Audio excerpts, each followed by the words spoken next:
new Kia Picanto, a car that, in a world in which the Renault Twingo has become a platform twin smart car and the Ford Ka no longer exists as once we knew it, looks like something of a grandee among city cars.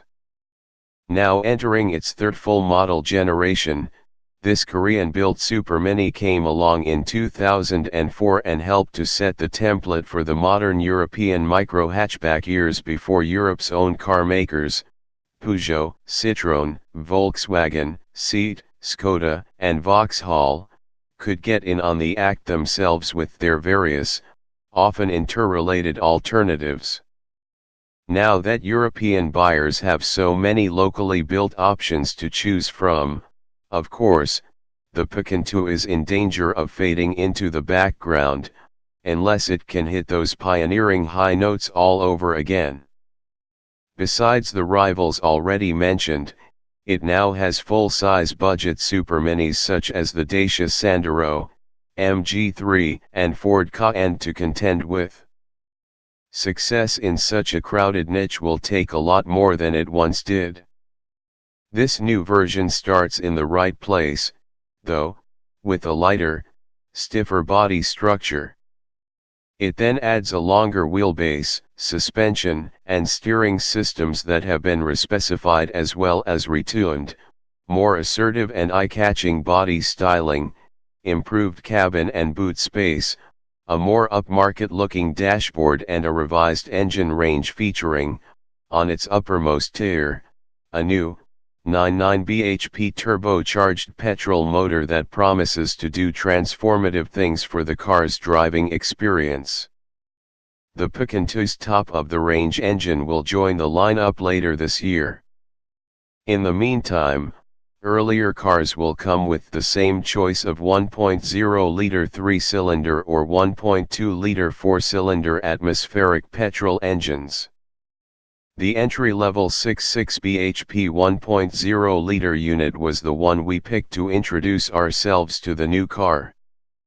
Kia claims to have turned the Picanto into one of the most mature and refined prospects in the class, and there's certainly plenty of evidence of where the time and effort has been. The last generation example could be quite a noisy car to drive, particularly in 3-cylinder form, but the new one is much more civilized. The 3-pot motor starts relatively smoothly and works away in reasonably muted tones, until occasion calls for you to rouse it beyond 4000 rpm and under plenty of throttle, at which point it displays just enough triple charm to respond warmly to. Wind and road noise are now both fairly well suppressed. Kia's redesign of the car's body in white has added stiffness while also taking out 21 kilograms of weight. It's a worthwhile saving, but it doesn't feel like much when the engine is laboring up inclines, having fallen off cam in its higher gears. Working through a nicely slick, light clutch and gear change, the 1.0-liter motor is potent enough around town and on level A roads but still can feel out of its depth on motorways and hills, although that's a criticism you could level at plenty of cars of this size. The Picanto's ride and handling feel quite markedly altered.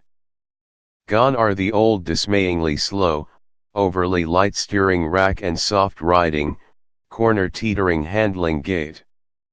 The new Picanto is a car that can ride a little abruptly at low speeds but which definitely takes out of town motoring much more easily in its tersely checked and level stride.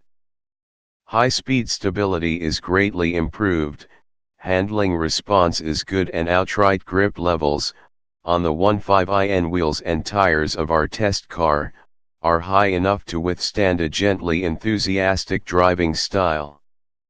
The Picanto's interior offers improvements on passenger head and legroom of up to about 25 mm, keeping it competitive with the class's latecomers.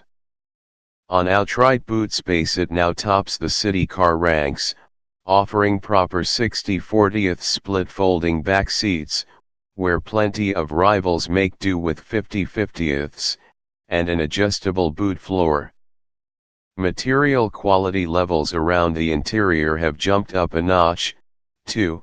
The Picanto's column stalks, ventilation controls and steering column adjustment latch all feel particularly robust. High-spec cars will come with a 7.0-in floating infotainment touchscreen compatible with Apple CarPlay and Android Auto, as well as heated front seats and steering wheel, but it remains to be seen how far down the model range those richer equipment features will filter. UK pricing on the Picanto remains to be finalized, but Kia's market research confirms how highly its customers continue to be motivated by value for money, so we can expect an attractive offering. With the right price, this car is now just a better engine away from being a strong alternative to the segment's very latest and greatest European options. We'd avoid the entry-level motor unless your usage is going to be confined to town and city roads, but there should be plenty to recommend the more powerful versions.